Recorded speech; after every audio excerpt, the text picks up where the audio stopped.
We are getting to know that the US State Department has said that they condemn the recent violent incidents that have taken place during protests at the Indian diplomatic facilities in the United States.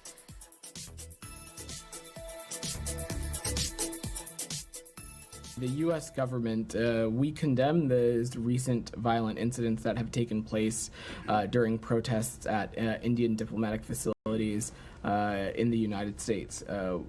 Look, we support the First Amendment rights of protesters, and we support engagement of free speech activities. However, violence or the threat of violence is never an acceptable form of protest. Consistent with our Vienna Convention obligations, the department is committed to taking all appropriate steps, including coordination with federal, state, and local law enforcement authorities to protect the safety and security of these facilities and the diplomatic individuals who work within them as well. My colleague Rishabh is joining us to give us more details. Rishabh, now the US State Department has said that they condemn the recent violent incidents that have taken place during the protests at the Indian diplomatic facilities in the United States. Give us more details on this regard.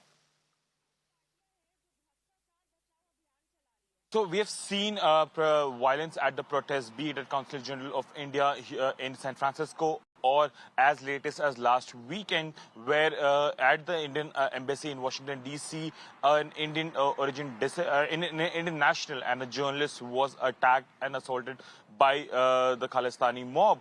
He was saved by the Secret Services. The U.S. State Department has now come out on this issue and said that they condemn any such violence. Having said that, they also said that they still are very affirmed with the First Amendment, which gives the right to protest.